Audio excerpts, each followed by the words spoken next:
We'll wait. Maybe he can get connected here. We'll wait maybe one more minute.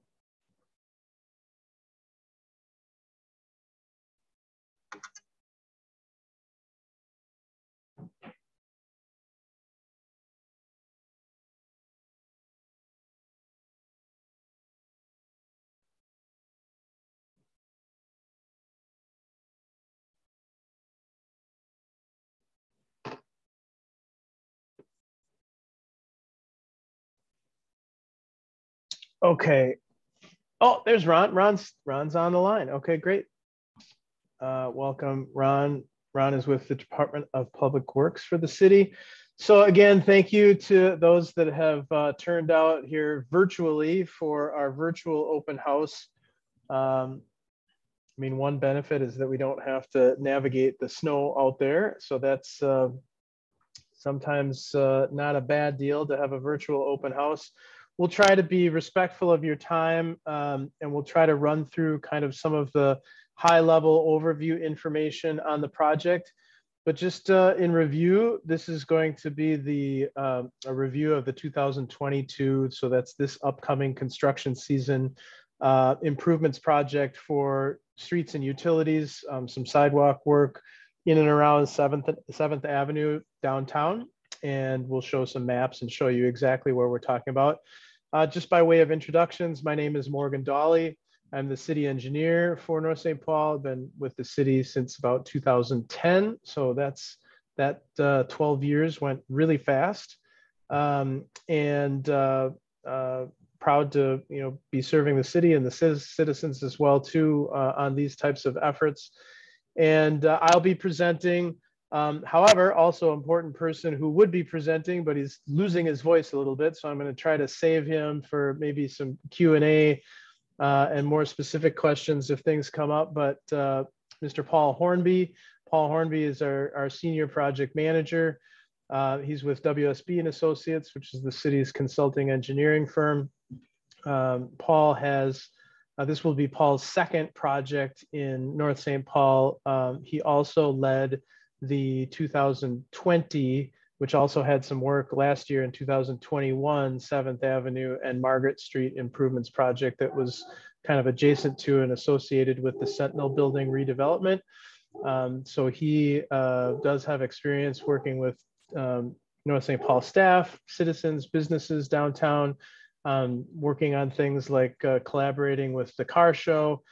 So we're happy to have him back and kind of him able to leverage that past experience on this project because it's kind of in the same area and neck of the woods, and we'll have some of the same similar components and challenges and issues to overcome. We also have, I won't put him on the spot, but also in attendance is Ron Ritchie, Director of Public Works. We have our courageous communications director, Carrie Erpenbach, also manning the technology here behind the scenes. And normally we would have our city manager might be in attendance. John Stark couldn't make it here tonight. Usually has some words of introduction to provide to the public at the onset of these types of meetings, but he wasn't able to attend tonight. So I'll just, on behalf of staff and the city, thank you, the residents that have shown up to learn a little bit more about the project. I will, again, go through some slides. We'll try to keep this quick and move into the Q&A portion. And I do have a couple kind of general ground rules, I guess, just to educate folks in terms of how to use some of the Q&A functionality within this virtual open house format. But without further ado, thank you for advancing the slide. There is a chat function, so you should all have, I think nobody's attending on their phone, so everybody should have the ability to hit the chat button. You can, introduce yourself, name, address, where you live. You can provide an email address, which we will make record of and add you to for future updates that are project related. There's a Q&A function, so we have kind of the ability for you to ask questions there, which is essentially just a different chat bar, but you can ask a question at any point while I'm talking or any of us are presenting, and we'll either pause to answer that, or we'll answer it as soon as we get to kind of a break or the Q&A section. And you can also just raise your hand. We'll try to keep on that, keep an eye on that. And if someone raises their hand, we'll know that you've got something to ask. And we can unmute your microphone if you prefer to speak rather than typing things. So either way is fine. Next slide, please.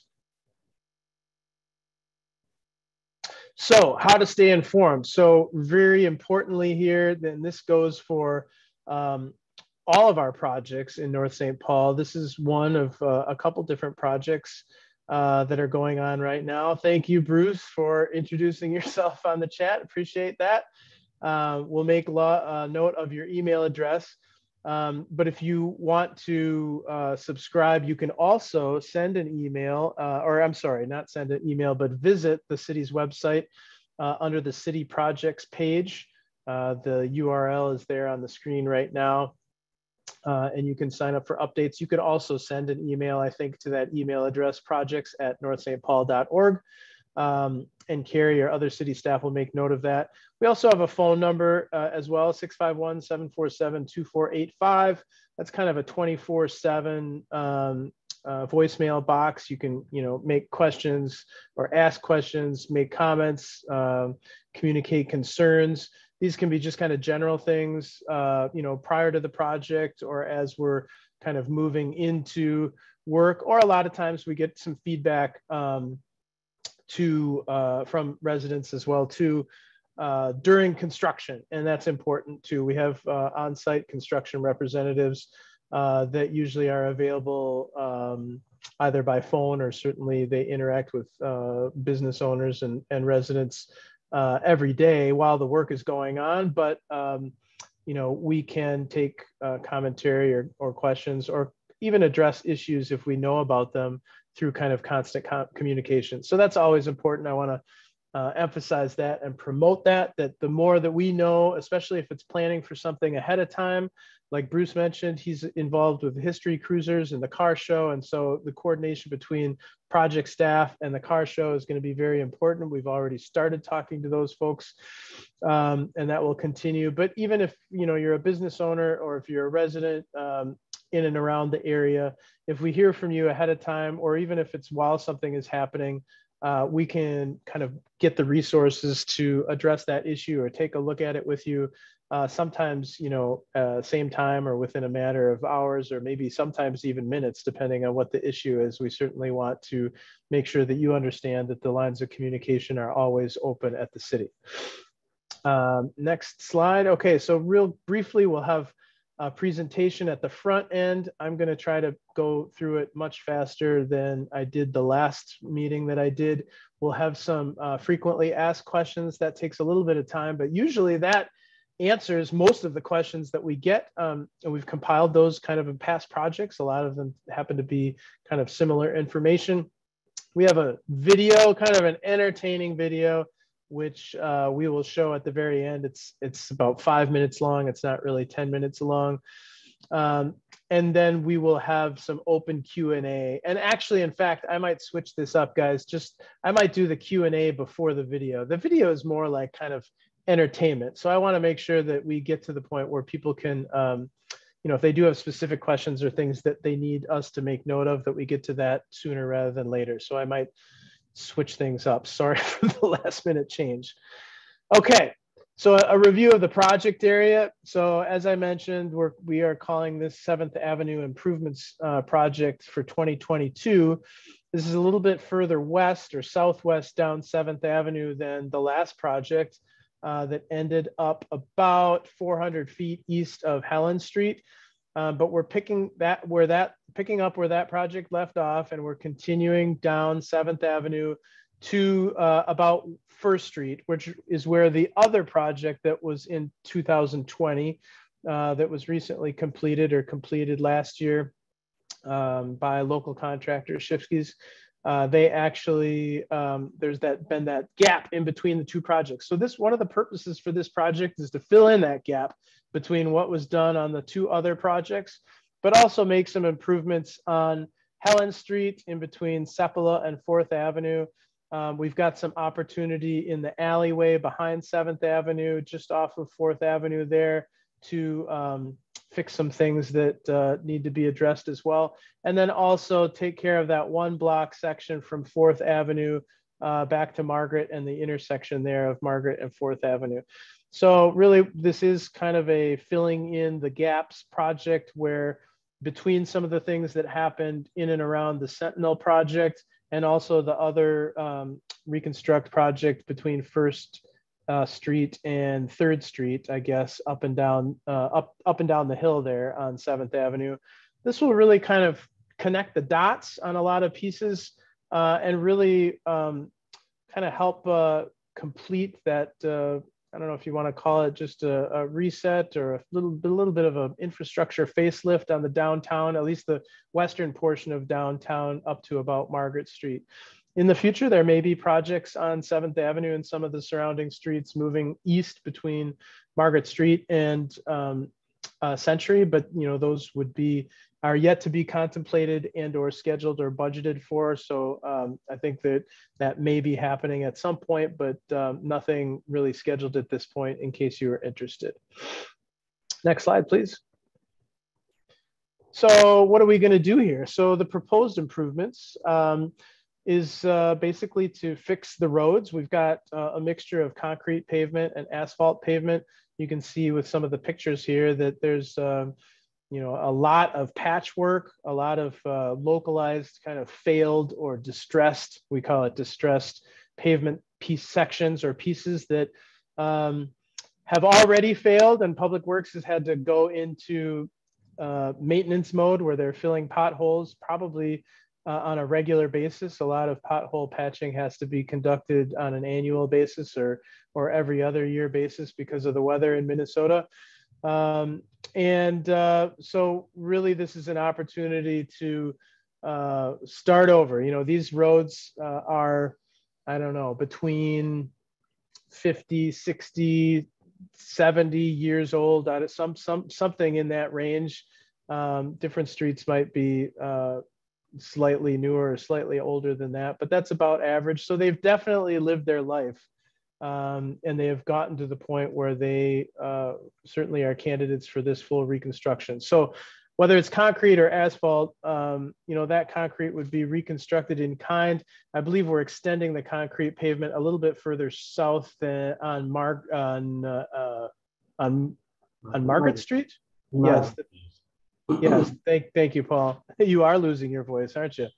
But we're just basically trying to emphasize maybe a more obvious kind of beginnings to the entry and exit of downtown, meaning that concrete pavement is, certainly being brand new. It'll basically brighten up the downtown, especially at night with the street lights.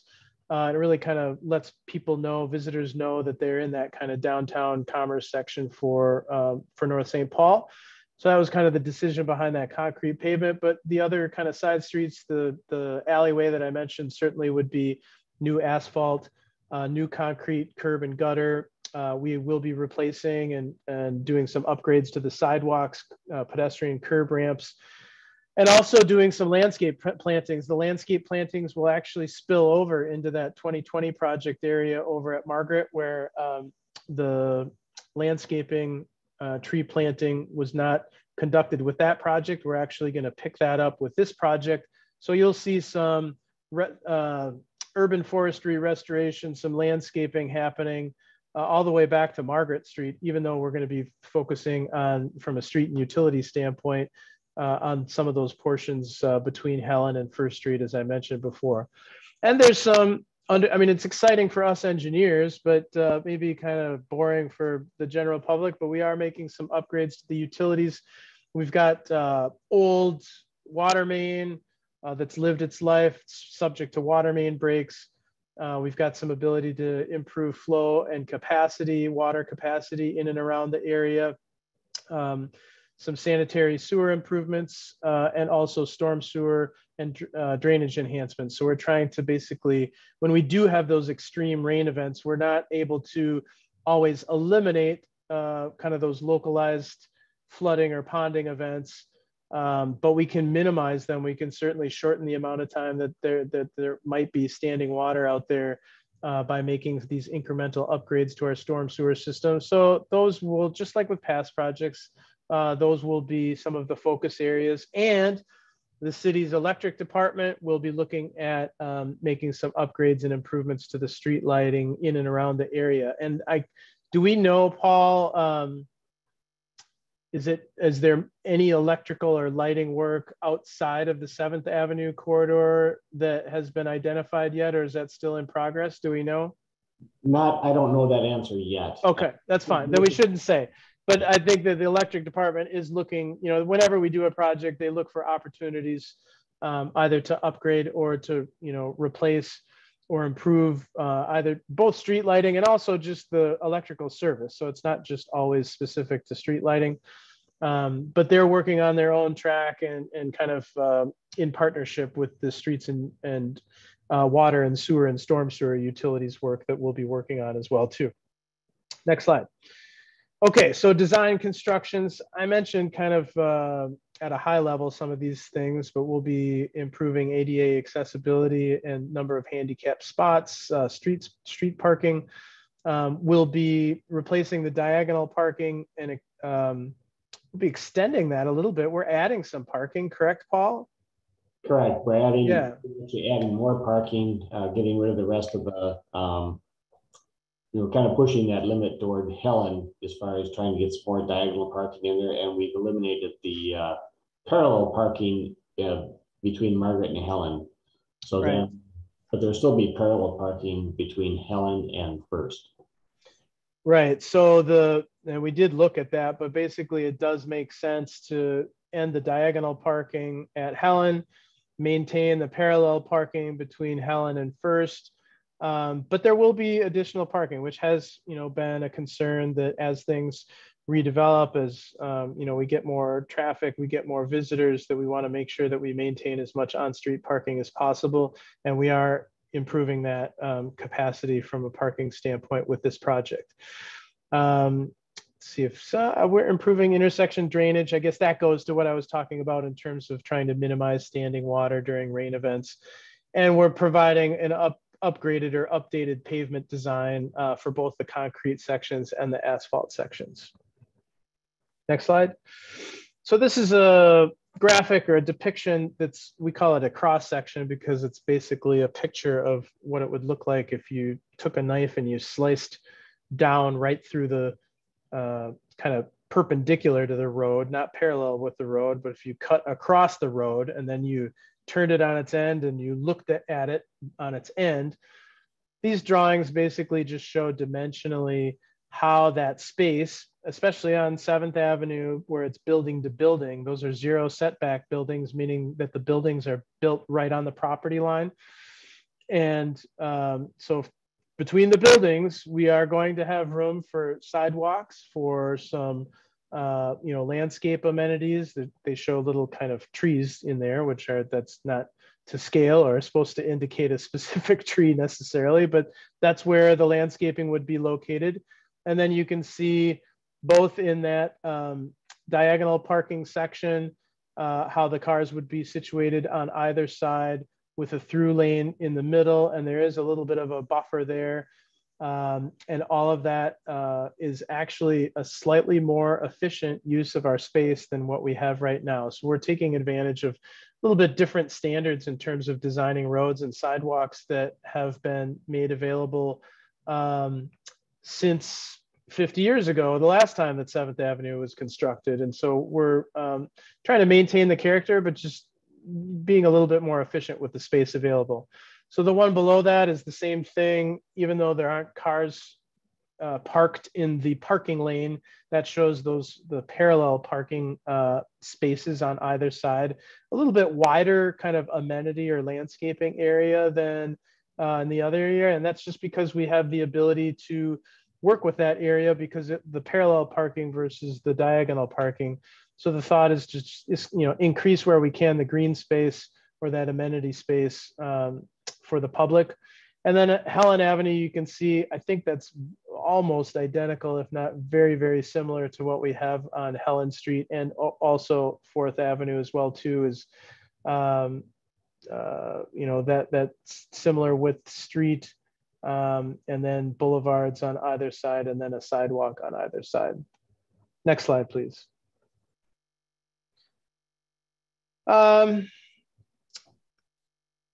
So I guess I mentioned the parking, the diagonal parking, concrete pavements, and the connection. I think I've talked about all these things. I think there's one Q&A question. So the question is, what work is going to be done on 4th Avenue East? Is it going to be just curb and street, or sewer and water? And if so, how are we going to be able to access our driveways? I'm going to give you a little bit of warning here, Paul. So I'm going to hand it over to you on just the exact kind of listing of all the different things that would be done on 4th Avenue. Because it is a combination, as you suspected, of streets and utilities. And then before I kick it to you, though, Paul, I'll just mention that that question of how are we going to access our driveways? That is one of our FAQs, but I'll answer it now rather than just kind of saying that we'll answer it later, because everybody's probably thinking the same thing. Basically, if you have a driveway off of, as opposed to like, I can't zoom in on the map close enough. So maybe, I don't know if some people have garages in the back off the alley or not, but regardless, if you have a driveway off the front, or you need to access the front, there may be some times where you're unable to have your car in and out of your driveway, very limited times, generally during the average project. And that is during the, it could be at multiple times during the summer, but where the contractor is actually doing excavation work, like for example, replacing a water main right in front of your property. Now they don't work in front of your right in front of your property the whole summer. They kind of move down the line, but there might be a day or days where they would be right in front. And that would be a time where we would need to be communicating with those residents so that they know that that's going to be coming ahead of time. And our representatives or the contractor or both will be knocking on doors and making sure that the people that live on that street or in that area or for that specific day, that they know about it, that they have an opportunity to get their cars out of their driveway before the contractor starts work in the morning. And then it's the contractor's responsibility to restore that access to your driveway at the end of the day. Sometimes they might be working late and you might need to park on the street, down the block or around the corner or something like that. And then, once they get things back open, you'll be able to get in and out of your driveway. But we try to minimize that as much as we possibly can. But we do know that there might be some occasions for, like I said, some of that excavation work to happen right in front of a driveway where you would have some limitations. The other time when things get limited would be when we get towards the point where we're pouring concrete, and that's mostly for driveways, for driveway aprons, for curb and gutter. We do need that concrete to cure for several days. Usually sometimes it's 7 days, sometimes it's a little bit less. And if we can let people back into their driveways earlier rather than later, we certainly will. But during that cure time, that would be a time where we're usually done with the excavating. And so there is plenty of space for people to park outside of their driveways and parallel park on the street. That would be that time while we let that driveway apron or that concrete cure up and get to full strength. If people drive on that concrete too early, it tends to just crack and we have to replace it again. So we usually ask people to stay off of it for that week. And then once we open the driveways back up, it should be just fine. So those kind of 2 times are the times that you need to look for notifications, look for communication with our construction representative as to, when that work is going to be coming up ahead or when it's going to be expected. Try to be patient, try to work with us. And if you have specific times or things that are happening where you cannot not have access to your driveway, whatever that might be. Some people have graduation parties in early June. Some people have, one time we dealt with a wedding. They had a wedding in their backyard. we need to, if we know about that stuff, we can try to make accommodations and we can try to work with you and work around it. So just, communicate with us through the hotline or with our staff and we'll try to make accommodations. So with that, Paul, why don't you just summarize kind of the different things that are all going to go into 4th Avenue, and maybe explain a little bit how that all doesn't happen at once. A lot of times we get questions, why does the contractor keep coming back and digging in the same place that they just finished digging, last week? And sometimes that's good from an educational standpoint. No, that's a good point. So 4th Avenue, similar to the other roadways, is a full reconstruct. It's for the roadway. For 4th Avenue, we're replacing the water main. It's an older water main. We're replacing it the full length of the roadway. And we're also replacing a portion of the sanitary sewer from Helen about 300 feet to the east. And we're doing that so we can work around other utilities in Helen Street. We have a very large storm sewer system in Helen Street that goes to the pond just over by the senior living development. It's a rather large pipe. We have to work around that. So the sanitary sewer work will help that out. One of the reasons you see contractors going back in the same place to dig is that what they will do is come in and work on the utility that's the deepest, and they'll install that utility.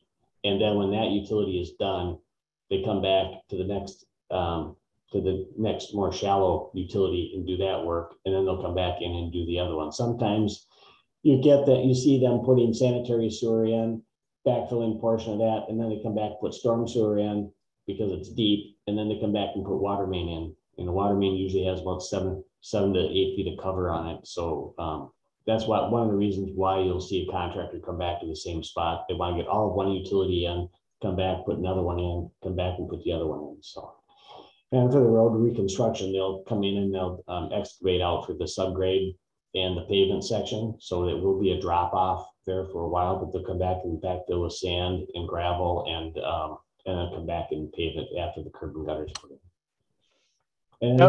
And they should be, for building the road when they get to that portion on 4th Avenue. I mean, that's they'll be making good progress on a day-to-day basis as long as the weather holds up. It's not like any of these steps are going to take weeks and weeks and weeks and weeks for that block. You add them all up, and it certainly does take some time. They can't do it all at once. But I think from my standpoint, you talked, Paul, about the practical reason why they don't and they can't do it all at once. But one big reason why they don't do it all at once is that, we live in a fully urbanized, developed city. People live here, and to the question, I didn't catch the name, but to the resident anonymous, the resident that asked the question about how are we going to get in and out, that's exactly why they can't do it all at once. If you were doing this type of a project in the middle of a farm field, they probably would just dig a big hole and they'd start at the bottom and they would start doing things, in layers moving up, and they wouldn't fill it back up. But when you need to restore access for emergency services for people's driveways every night, it does look like they come back and they do things over and over again. Is that slower and less efficient? Yes, but when you're in an urban city like North St. Paul or any city, that is the standard. And a lot of it is for safety and emergency services reasons that, we can't just shut down a road for a month or an entire, summer because people live right there. So hopefully that answered your question. Next slide, please. These next few slides also will show where those utilities are going in, Morgan. Oh yeah, we can do these. So the blue, the dark blue, the thick blue, that is where we will be doing water main work. The lighter shade blue are existing water main. So we're obviously kind of connecting in and around the area. But as Paul mentioned, these are old water main that are have a history of and or subject to water main breaks, which happens unfortunately every year in North St. Paul. We do have some that Public Works need to attend to, and the more that we're able to kind of get after some of these old pipes that have lived their life, a lot of the new pipe materials and construction techniques, I think, tend to hold up a little bit better with the Minnesota weather. And so we anticipate that there's going to be less problems for the city moving forward with a lot of these newer pipes. Next slide. And this one, this is, so the thick, dark green line are areas of new storm sewer.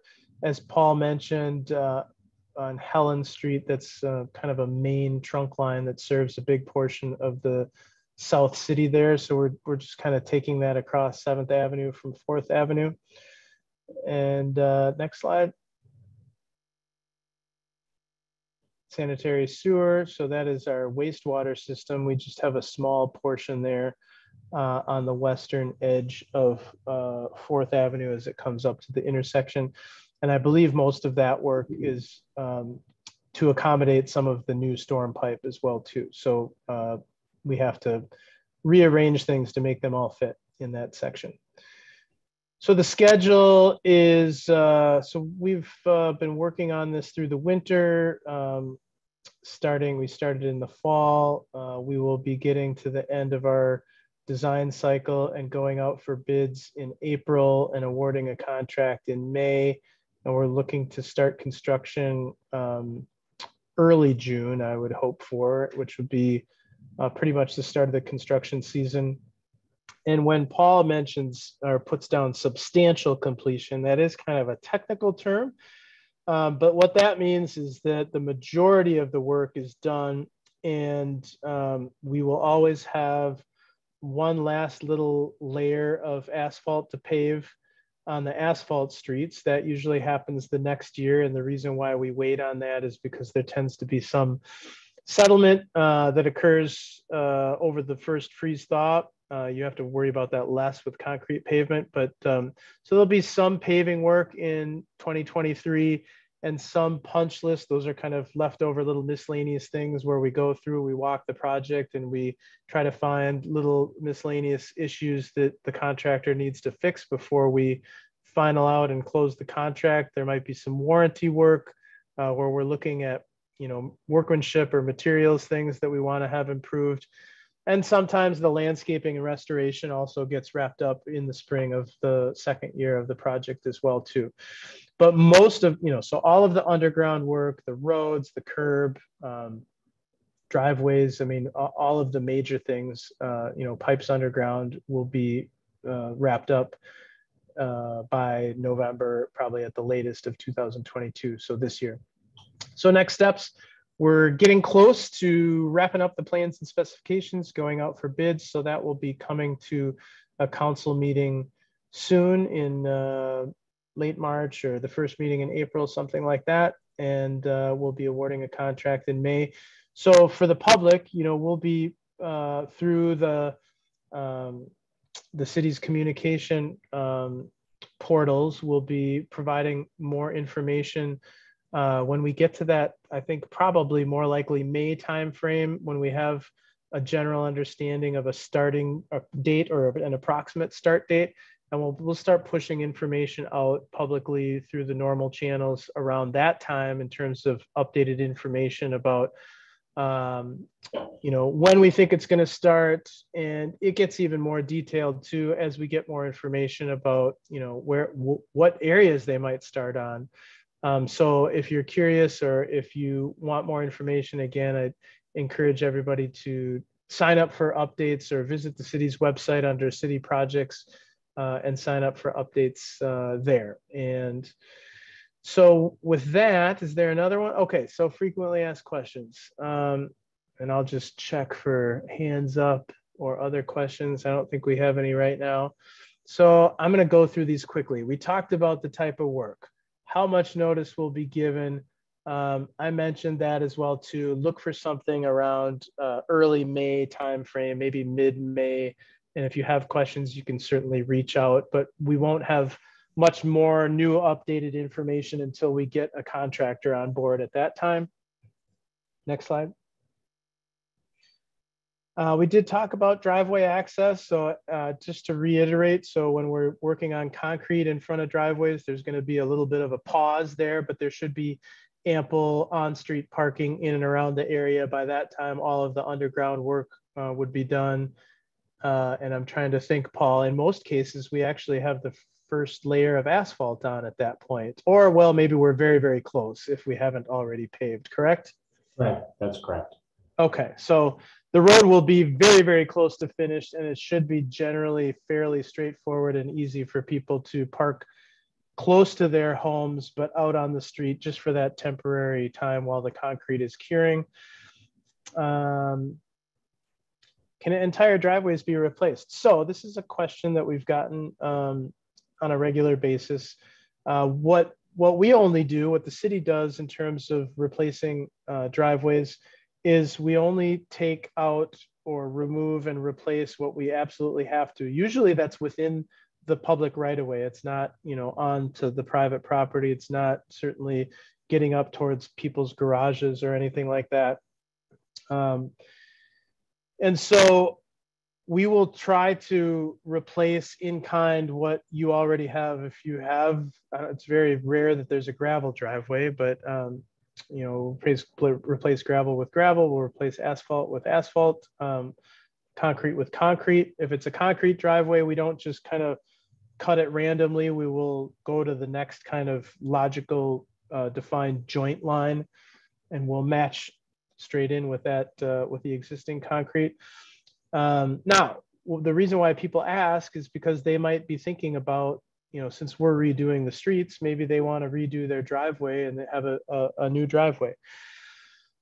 What we do is we share contractor information. So if the contractor, and we can't force the contractor to do this, but on occasion they do agree to do it. If the contractor would like to enter into a private agreement with the property owner to do more, like for example, do the driveway all the way up to the garage or something similar to that, they certainly can do that. We will provide the contact information once we have that for both the concrete subcontractor and the asphalt subcontractor. We also have found that other contractors who do that type of work, they may flyer the neighborhood to let people know that they're going to be out and around. Sometimes they give discounts, if they're going to be doing multiple homes or multiple driveways in and around the area. Either way, what we ask residents to do is please talk to our construction representative and let them know, or let the hotline know, or let one of our staff know if you're thinking about doing that, so that we can make sure that we coordinate the timing. What we would not want to have happen is just through miscommunication or a lack of communication, your contractor or a contractor come in and try to pave your driveway before we've finished work that might be happening in and around the street. And I've seen that happen before, where, resident just did not tell anyone what was going on. And unfortunately, and we worked things out, because it was an accident, and miscommunications do happen, but some of that work that was done needed to be redone because we weren't talking to each other. So please let us know what kind of things you're thinking about doing. If you are planning on redoing your driveway, or if you do want that contact information from the contractor, let us know and we'll share that. Next slide, please. I mentioned that we're only going to take as much driveway as we absolutely have to. And usually that is very rarely more than 15 feet behind the curb. Usually it's more like 5 to 10 feet or something like that is as far as we would usually need to go. Paul, do you agree with that? Yeah, that's correct. Okay. Will trees be replaced that are removed during construction? Yes, with a qualifier. So the city's forester does have a close look at everything in terms of where trees might be replanted. Sometimes we have found old trees that have been there for many, many years, but they've created problems over time because they were planted on top of like a water line or a sewer line or a gas line even. And so we don't want to do that again if we can help that. So the city's forester and public works from a utility standpoint, and even the gas company are all partners with the resident. We usually will be talking with the resident about, what kinds of trees and where does it make sense to try to deal with those replacements. And we try to replace, if there is something that's taken out, we'll try to do a replacement either with the project, or the city's forester really has a pretty aggressive program of proactively trying to take out diseased trees and replace them with new trees to kind of reset that urban forestry canopy. So I don't know if we know exactly when and where or how many, but we will work with you individually. If there is a tree, for example, that's taken out in front of your home because it's diseased or whatever reason, we'll plant a new one and we'll work with you on a location and a species as well too.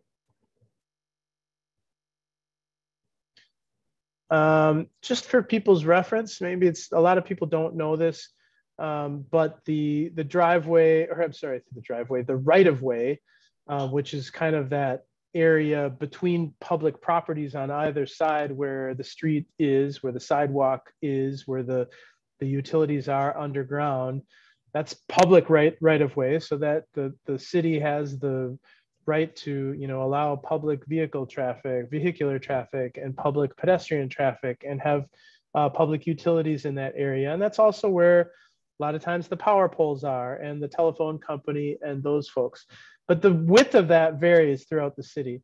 For example, on 7th Avenue, it's wider than it is on some of the side residential streets. Generally, just using the width of a street as a guideline, it's usually about, I don't know, between 13 and 15 feet behind the back of curb is about where the line is. If you have a specific question about, where that line is, you can work with our city representative during the project, and they'll help illustrate that to you. A lot of times we have that staked out by our survey crews so that the construction folks can use that as a reference. A lot of times that's also a reference point for the gas company and other people, just to make sure that they understand where that is. And it's also a good reference point for you folks, because then you know kind of where your private property is and where the public right of way is as well too. Where will I be able to pick up my mail, and how will garbage service be affected? So that we will provide notification once we hear from the postmaster. The postmaster is actually the agency that will make the decision on what happens from a mail service standpoint during our projects. I'm just going off of memory here. I believe on 7th Avenue, everything is going to be home or front door delivery. And on 4th Avenue, I believe also that might be home delivery as well. We don't have mailboxes. So I can't promise anything. Generally, what we see is when there's home delivery, it is unaffected by our construction project. If in fact there are some mailboxes that it's difficult for the post office to get to, or the postal delivery people to get to during the project, we will have the contractor install some temporary mailboxes just slightly off the project as close as we can, so that there'll be a temporary location for the mail to be dropped off, and for you folks to be able to pick that up. And then as soon as we can get rid of those as per the postmaster, and go back to regular delivery, we will do so. And we'll notify everybody ahead of time if that's going to need to happen, and if it's going to happen, when the changeover is going to happen, and where the temporary mailboxes will be located as well too. For trash, that is usually unaffected. The day will stay the same. The one change is that if the trash collector is not able to come down the street, then it is our contractor's responsibility to move the trash bins, usually to either end of the street or something where the trash truck can pick that up. And then the contractor again will move those trash bins back to like the end of your driveway or wherever they're set up, now currently. So usually the day and the time and the place where you would leave your trash containers does not change. The one thing that we ask people to do is when we get into the project, if you could just take a piece of tape, duct tape, whatever, and just write your street name, address on your bin on a piece of tape. that makes sure, or that helps the contractor return the bins to the same place where they started, so things don't get mixed up.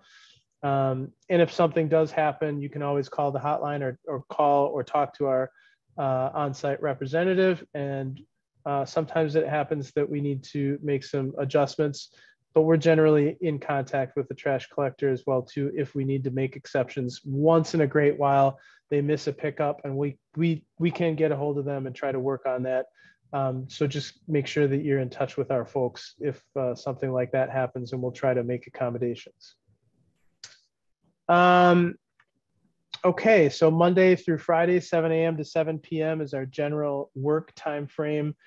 Saturdays between 9 and 5 is allowed. It's pretty rare that the contractor works on Saturdays, but it is allowable, and sometimes it does happen. But usually we see Monday through Friday. There's no work allowed on Sundays or holidays unless there's some kind of an emergency or special permission is given. We don't typically anticipate that. If it does happen, like if there is a need for some sort of exception, we will communicate that out to all the people on our contact list.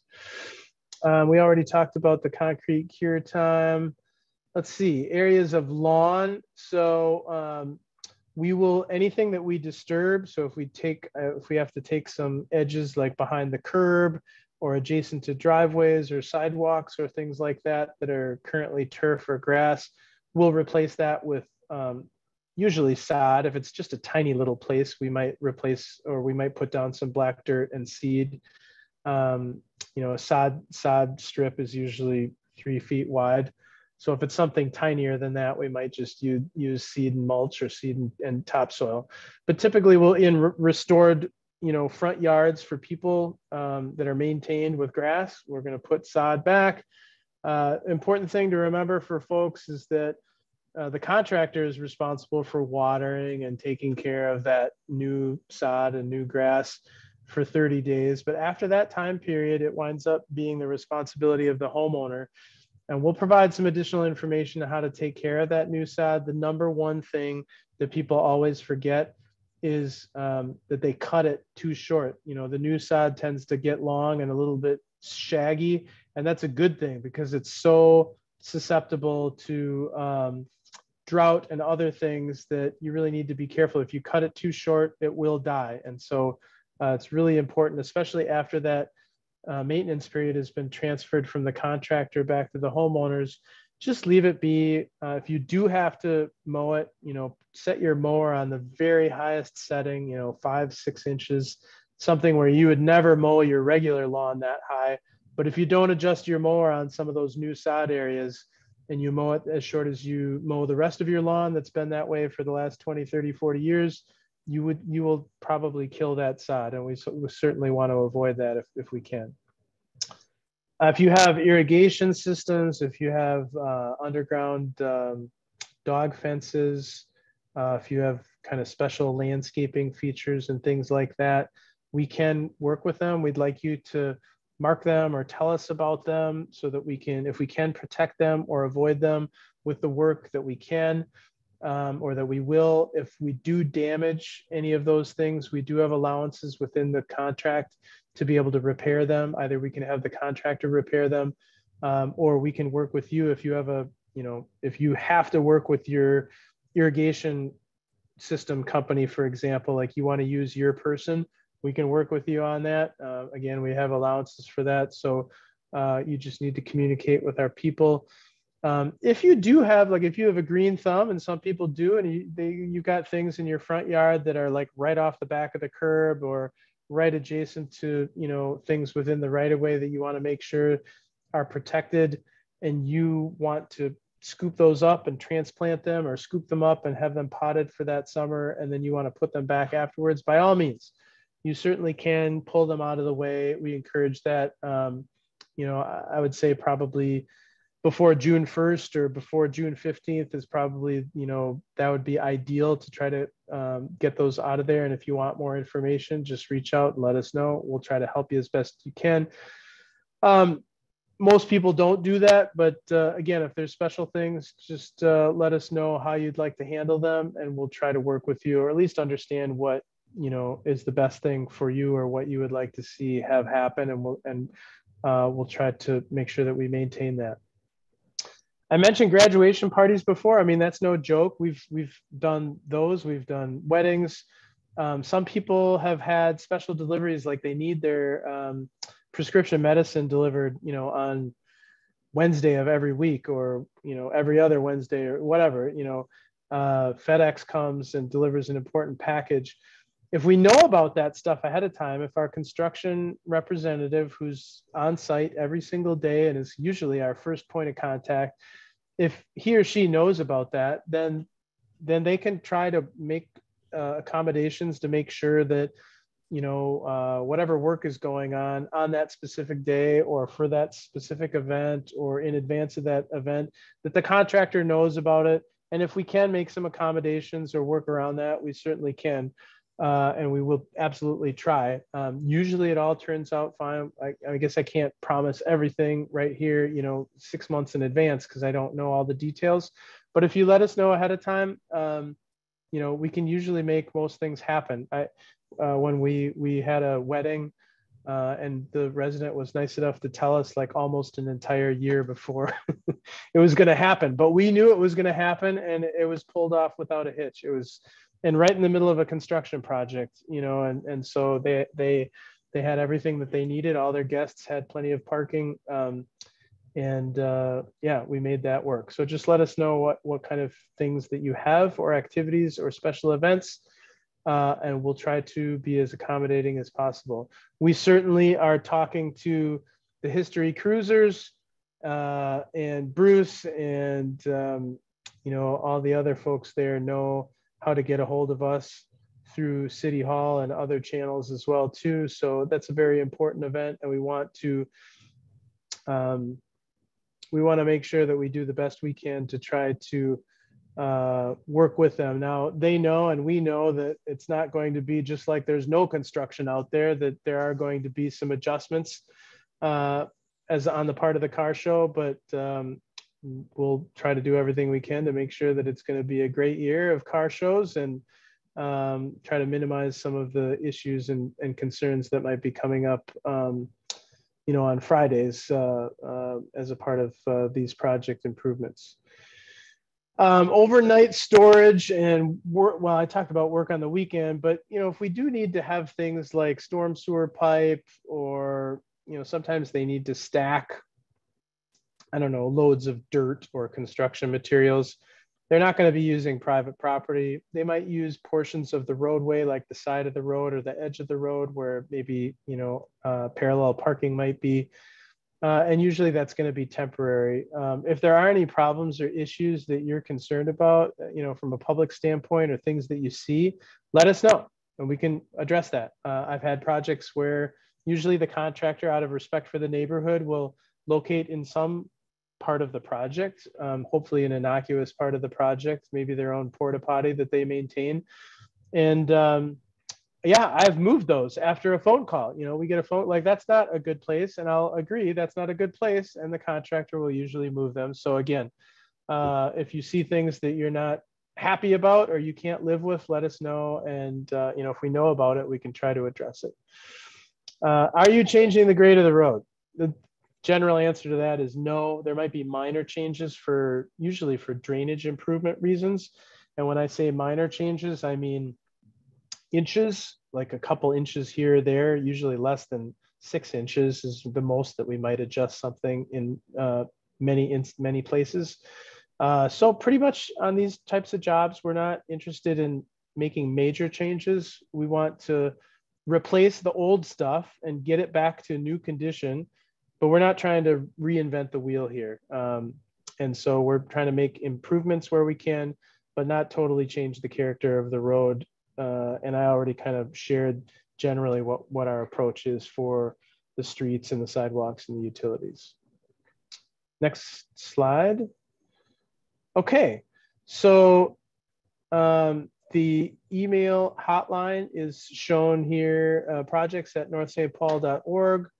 The hotline is 651-747-2485. Both of these things are on the city's website. If you go to city projects, There's actually a couple different project page or information pages, but this information is consistent across all the projects. You can get a hold of people this way, or share your thoughts, your concerns. What are the problems we need to attend to? You can get a hold of us that way. And let's see, is next the video, Paul? Yes, that's what I was just going to do. Okay, well, don't go there yet because I want to open it up to Q&A. And I'll just, before we go to, let's see here. So there's a couple, so Paul, if you wouldn't mind making notes of these, because some of these are like things that maybe we can look into, and maybe we can actually have meetings with folks out there on the street to look at specifics. But one person, so Mr. Nielsen couldn't stay, but his mother's at 2514 4th Avenue. Yard on the west side does not drain well. Water gets trapped on her sidewalk and is icy in the winter. So any correction of the drainage issue would be appreciated.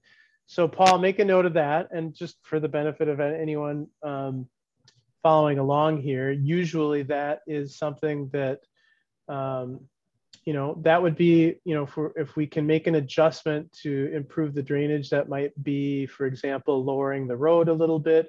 Sometimes minor changes can actually make a big difference, but if we can identify kind of why things are not draining there, meaning if there's a flat spot or a spot that doesn't have enough pitch or slope on it to keep things moving, and we can do that with what we're doing, we certainly will try.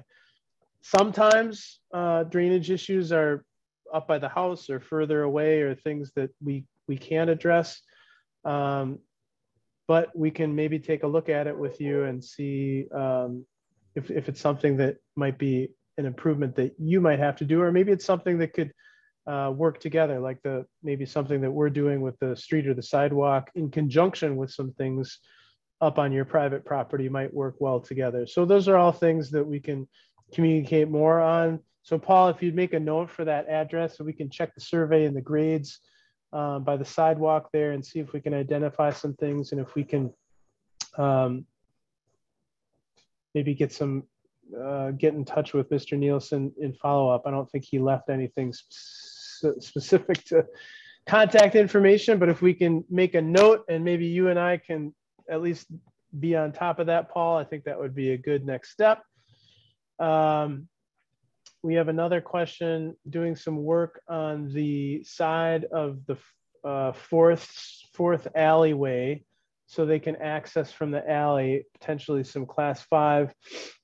I think that might be as a temporary measure, maybe while work is being done in front.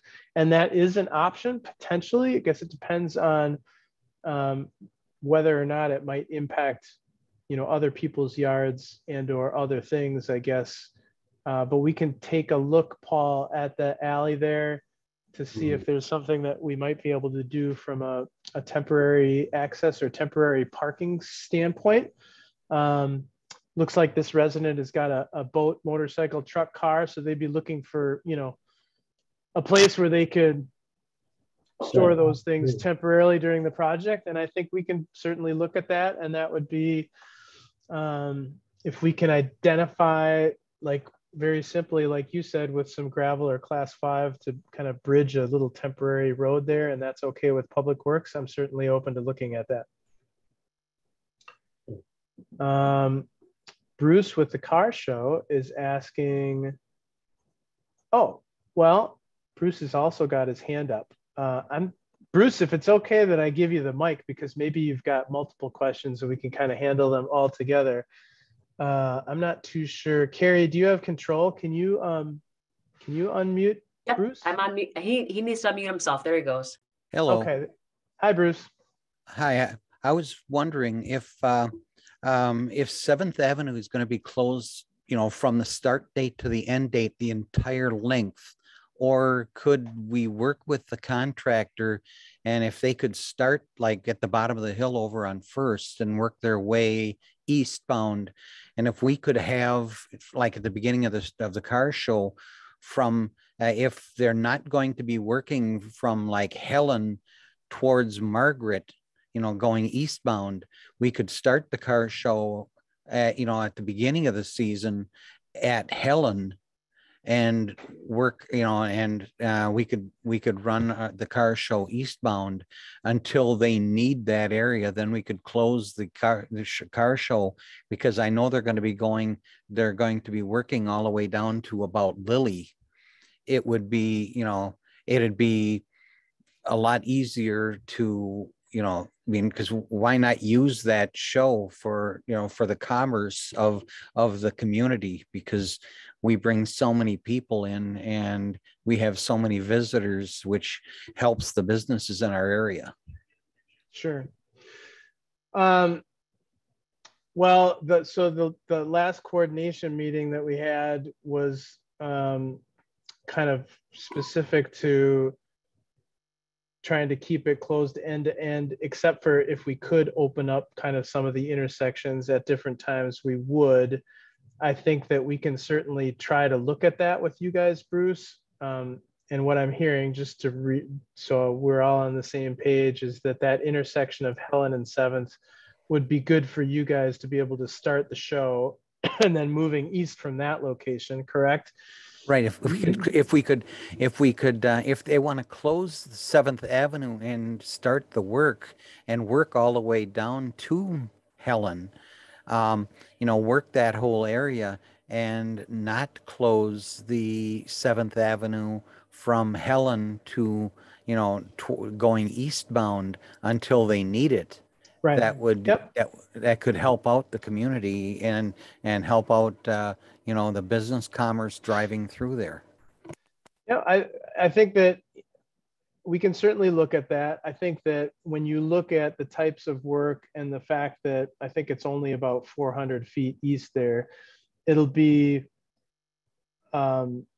very difficult for the contractor to kind of just work on 400 feet and then finish that and then move on to the rest of the project, right? I mean, just in terms of how the work would be completed and the fact that we've got interacting pipes and utilities and curb lines and parking and paving, that's probably going to be pretty tricky. And I don't think that we'd be successful, and we'd probably get really high pricing from the contractor if we told them you have to do it that way.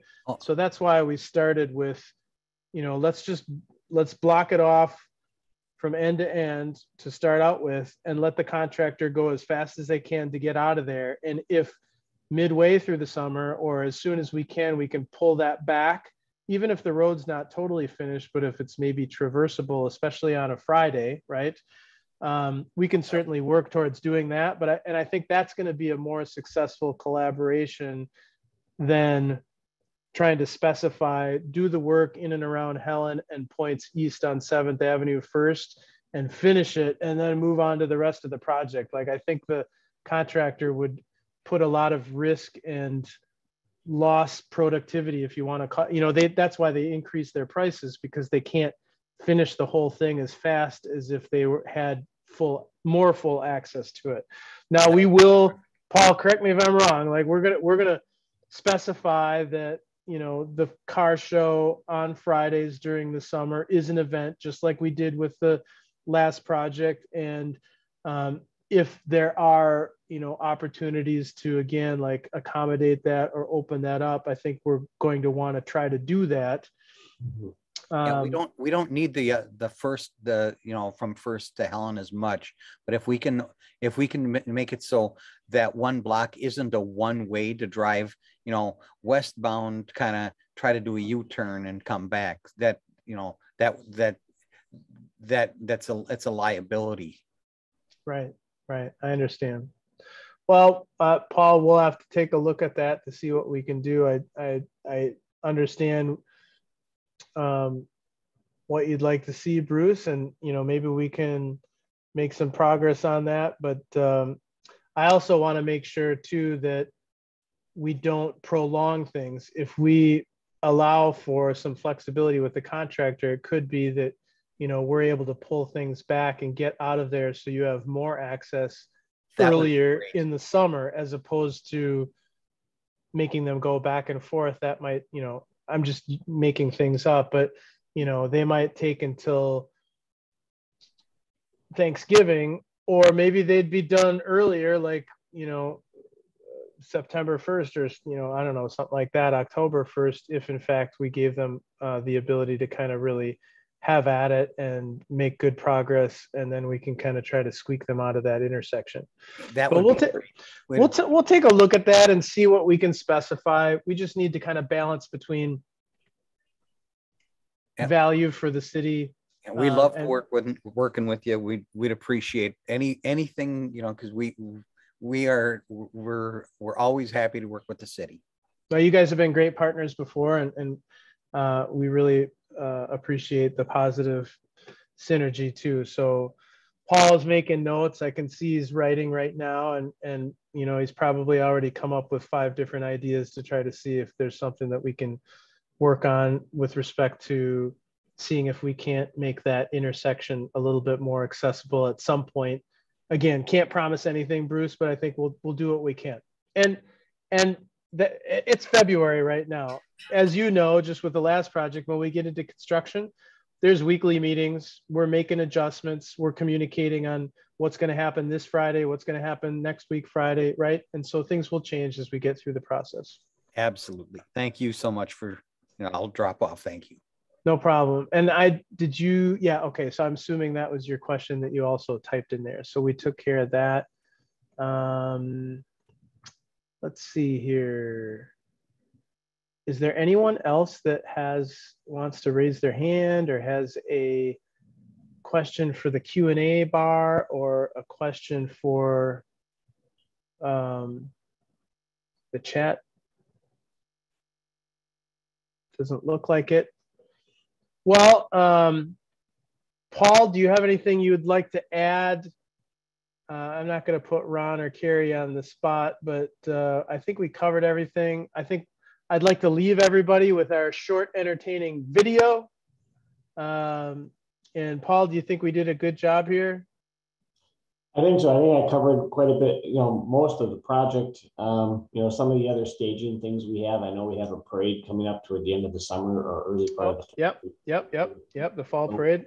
So we've been looking at ways to stage 7th Avenue, or providing, you know, a short time completion date for that, so they can get on with the other work. The biggest issue that we're going to have is the major utilities. The major utility work is in the intersection of 7th and Helen. That's the hardest part to work around. So we'll look at that and, you know, see if there's something we can do. Okay. All right. Thanks, guys. All right. Well, thank you, everybody, for sharing your evening with us. This video is just 5 minutes. Feel free to hang out and watch it. And it's just a little bit of light entertainment in terms of what you might expect to see out there on a typical project. Not all of it is pertinent to every project, but it's some good general information. So we hope you enjoy it. Thank you for coming. And like I said, please communicate and let us know your thoughts. And we will try to make ourselves available if we need to meet with you out at your property or at your driveway, whether it's during the project or before the project. We're happy to do that. Just let us know. All right, let's play the video. You're watching LMCC.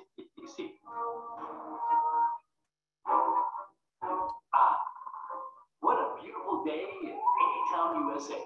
The sun is shining, the birds are chirping, and the people are peopling, huh? Well, it looks like Anytown's inquisitive neighbor, Chuck Busybody. Let's say hello. Hey, Chuck, what are you up to? Yes, it looks like you're free to schedule for the summer. Chuck, what are you doing? I don't think that was the best idea. Busybody, you should really leave the construction work to the professionals.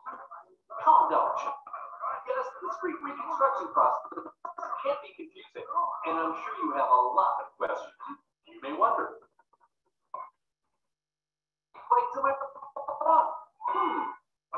mailbox. And how do I get my hands on a cool hard hat? Let me tell you a story. Street reconstruction is an inconvenient yet necessary process that begins many years before any work is done. Your city will determine which streets and utilities will be replaced 5 years in advance. Early in the process, neighborhood residents and businesses are invited to a meeting to learn about it and are encouraged to provide back to the city. Once the project is approved by the city council, survey crews will be on site during the fall, the year before reconstruction begins. There, they will gather data to create construction plans to help guide the project through to completion. The following spring, the city council will select a contractor and then create a preliminary construction schedule that will be shared with property owners. Are you following along so far, Chuck?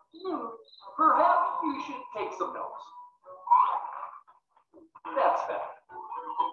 During pre-construction, survey crews